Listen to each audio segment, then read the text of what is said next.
Hello race fans, this is John Lohman with the Ameriflex O-Series Sprint Car Series, and we are here with you now with another driver's interview.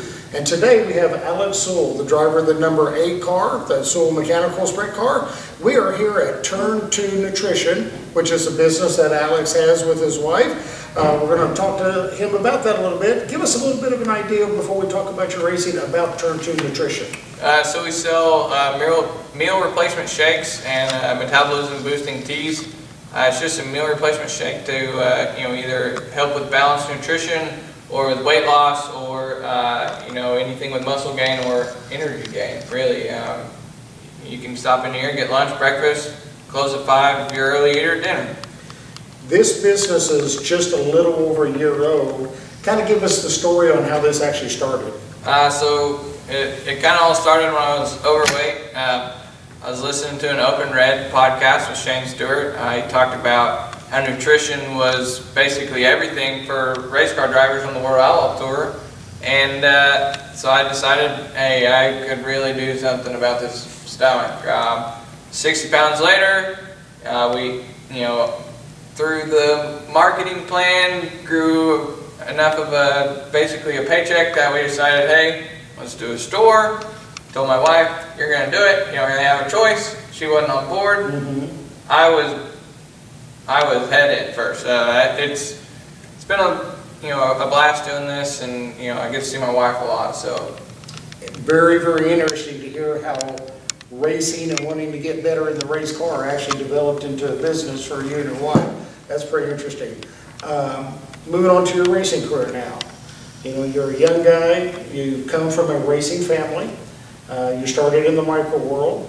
First, talk about the racing family a little bit, the family members that raced, what they raced, and then tell us how you eventually evolved into starting the micros. It all started with Howie Sewell as my great uncle.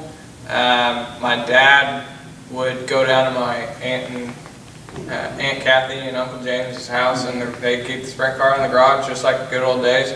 My dad would go down there and tinker on it with them, and he'd go to the fairgrounds with them. And I think at around the age of 19, he decided to go buy an Odyssey. And at that point in time, it was just a dune buggy with big balloon tires.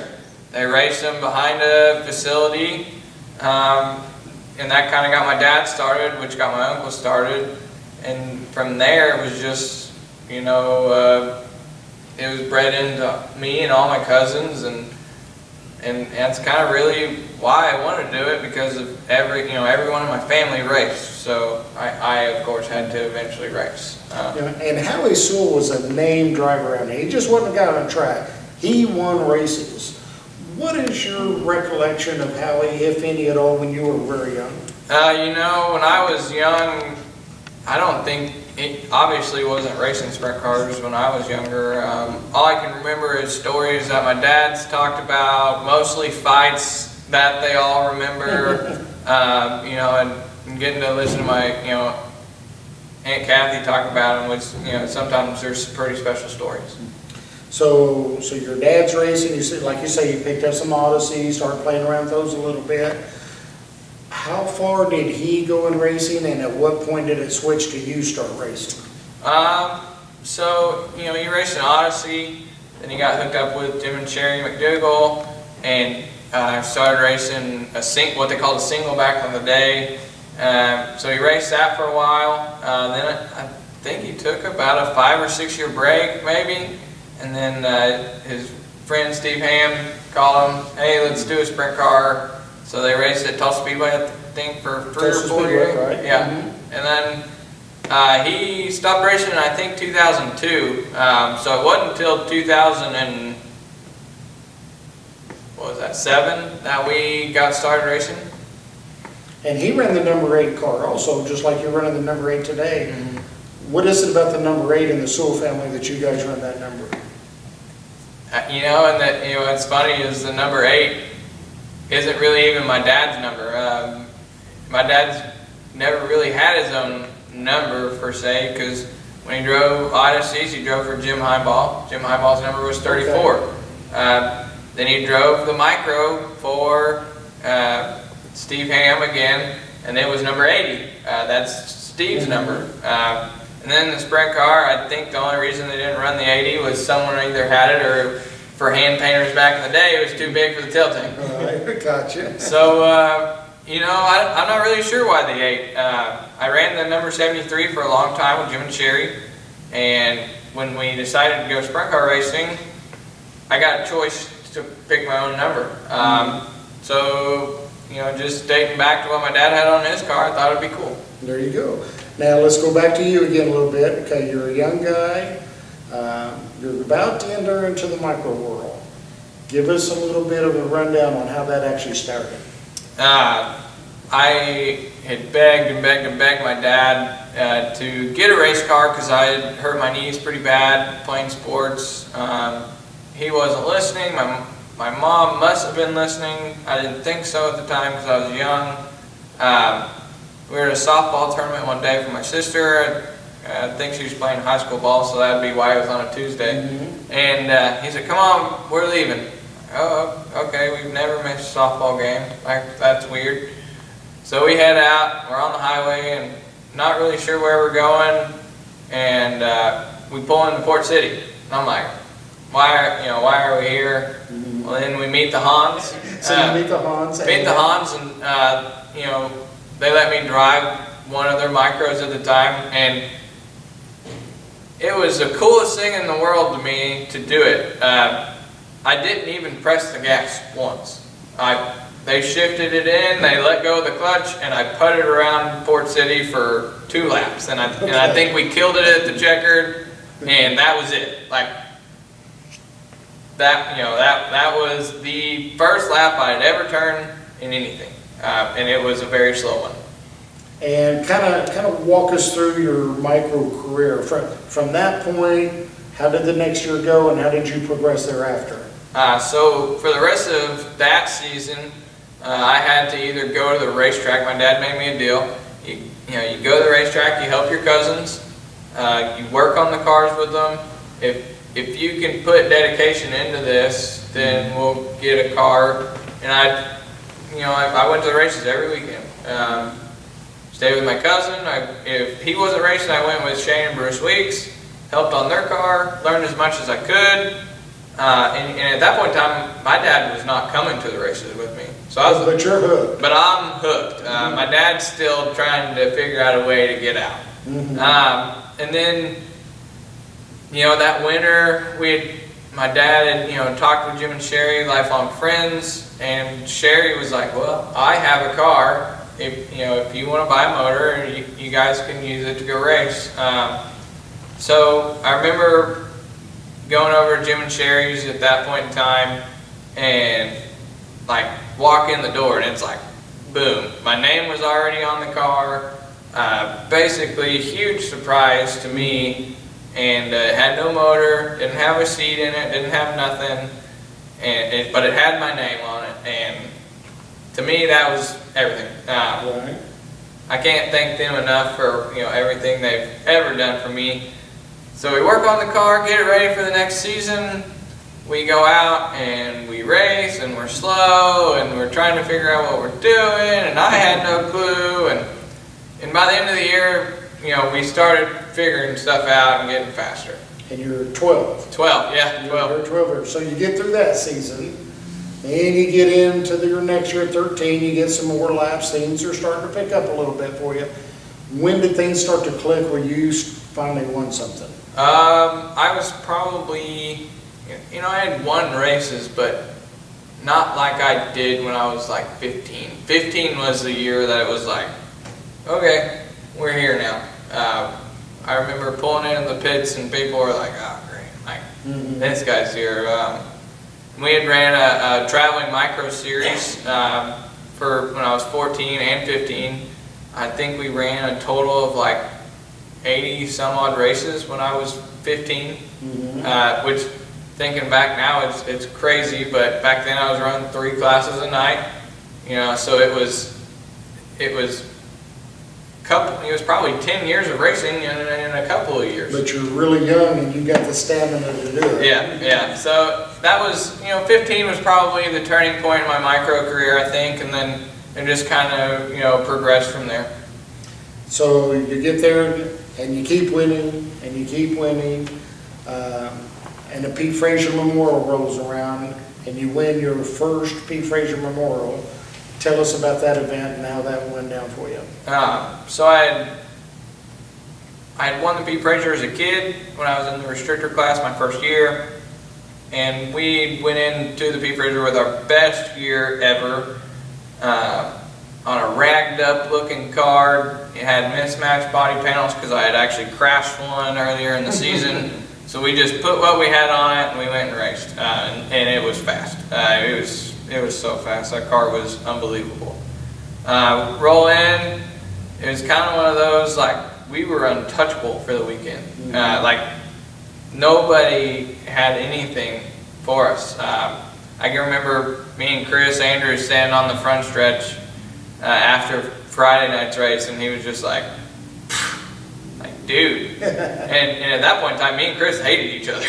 So, like, we didn't talk. Our rivalry was probably the biggest at that point in time, and we ended up winning both of them Saturday, and it was just huge. Like, I think it had been done once before, maybe, and I might have been the first, or if not the second. I can't remember.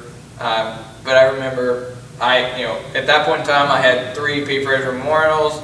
That was the biggest wins for us emotionally because of the friendships we'd gained over the years, and it was just it was pretty awesome to be able to do that with Jim and Sherry, and with the relationship that they had with Pete, and the friendship my dad had with him too. So it meant a lot for my family, and of course Jim and Sherry, to be able to do that. You had such a successful micro career. Do you know the number of feature wins, or are they too many to count?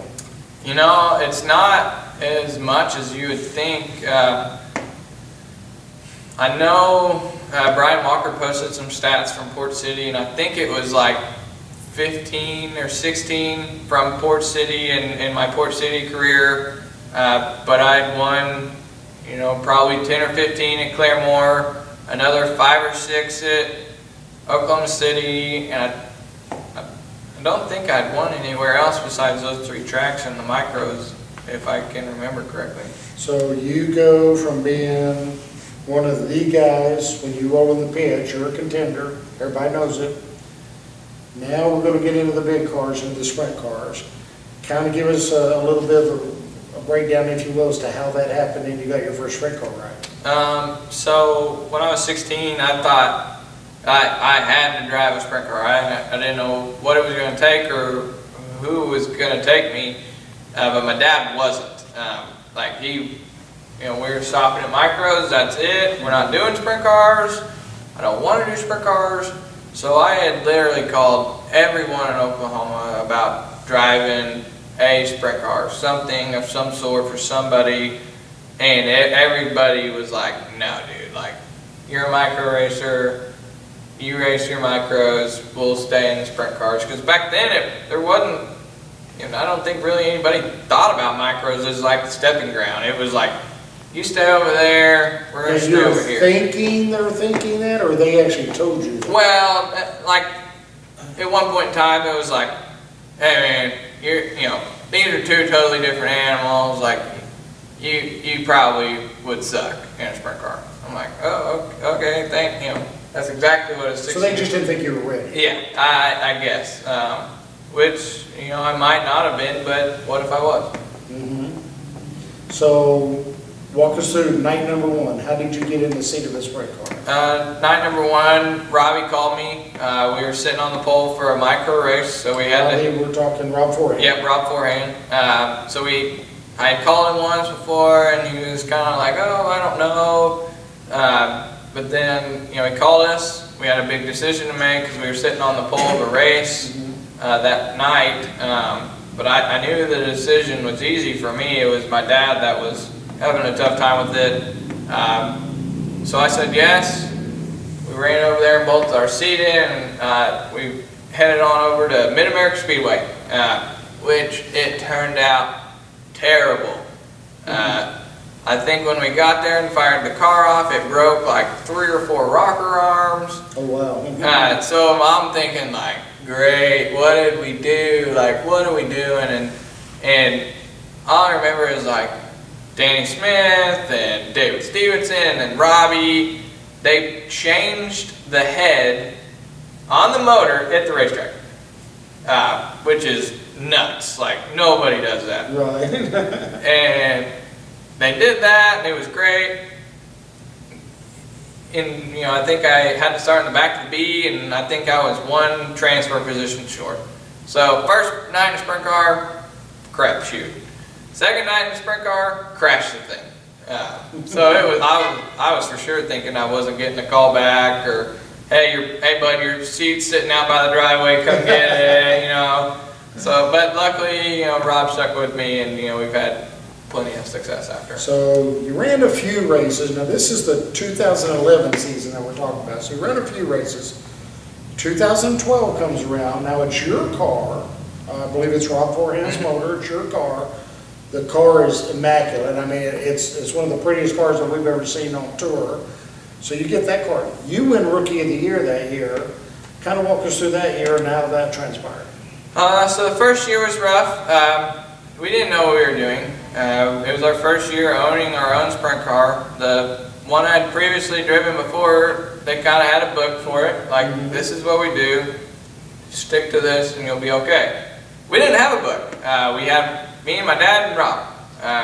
Rob knew what was going on. Me and my dad, not so much.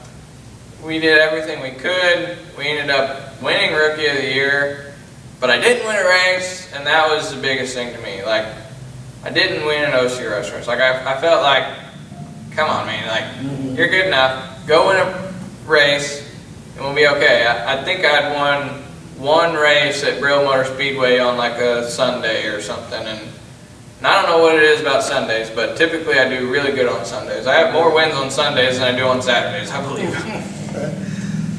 So you get through there, as I mentioned, you won Rookie of the Year that year. 2013 rolls around. Now you're only in your third year, but really it's your second year because you didn't run that much in 2011. So we have veterans like Danny Smith, we've got Jamie Passmore, we have Rick Gastineau, and some others that are the heavy hitter front runners. But then Hurley White shows up. Now she ran a little bit the year before with you guys, and she was like shot out of a cannon, and she was just going gangbusters from the get-go. What did you feel as a competitor that you're trying to strive to get to the level you want to be? You could understand the veterans that I just named off if they were to do it. What were you as a competitor thinking when she did that, and what you were going to have to do to catch up? I was frustrated. As frustrated as it gets. But at that point in time, what I wasn't really realizing is Ray Crawford was at every race with them. Yes, he was. So if you don't think Ray Crawford was calling the shots, you're crazy. We didn't have a Ray Crawford. We had me, my dad, and Rob, like I said, and so it was just, that year was, you know, pretty frustrating for me. We weren't getting the finishes that I felt like we should, you know, and we had good runs, but we didn't have, you know, great runs like she was having. So it was definitely trying, but we got through it. You know, did our own thing, I guess, that year, and figured out what worked and obviously what didn't. Yeah. And 2013 was, because like I say, for all intents and purposes, your second full year. You had some ups, you had some downs, so we get through that year. Now 2014 and 15 roll around, and you kind of disappear from those series. You've still always had your foot in the micro world. You start running the midget a little bit here. Now the midgets are starting to get some races around here, and you go injected racing a little bit with ASCS. So now you're kind of running the gambit of those three type of cars. We're continuing on with those 2 years, and then you had some success in practically every one of those cars you ran in those 2 years. Before we go to where you came back to us a couple years ago, tell us about those 2 years and what went down with Alex Sewell. So we had a midget to race pretty much primarily at the Julie Bowl. And then Eric Fenton started Power Eye West. At that point in time, I wanted to go midget racing. So it was an easy decision for us to go race with the Power Eye West series. and had a lot of success, and then ended up having my best chili bowl ever. So being able to run that, I feel like really helped us those couple of years with running the midget, and then jumping in the ASCS car and doing that for a year. We just kind of got a diversity of what we were doing, kind of figured out a package that we could mold each car to each car, and it just helped us come back and I feel like be better. So you ran those couple of years, and now 2016 rolls around. You come back into the series. You're still running these other cars that we just spoke of, but now you decide you're going to come back and run the Champ Sprints again. You won 2 races your first year back. You got to the point where right after you won the second one, Alex Sewell was the name to be reckoned with in the Champ Sprints, just as much as the other drivers we talked about earlier. That had to have been a lot of satisfaction for you and the team when that year ended. Yeah, it was I feel like a long time coming. We had very trying years. We had years we didn't win. I think I went like 2 years, like I said, without a win. And that was, to any racer, just beats you down to where you feel like you can't win. But like I said, I raced the midget, and I raced the ASCS car, and I developed as a driver. Our crew developed, we got better. We started coming back with better equipment. What we thought we had was good equipment in the beginning. We had a lot of shiny pieces, but not the right pieces. And it just worked out. Things clicked. We won the first race at Alamo Motor Speedway. The next weekend we turned around and won Picola. So it was like boom, boom. Like, hey, we're here now. Right.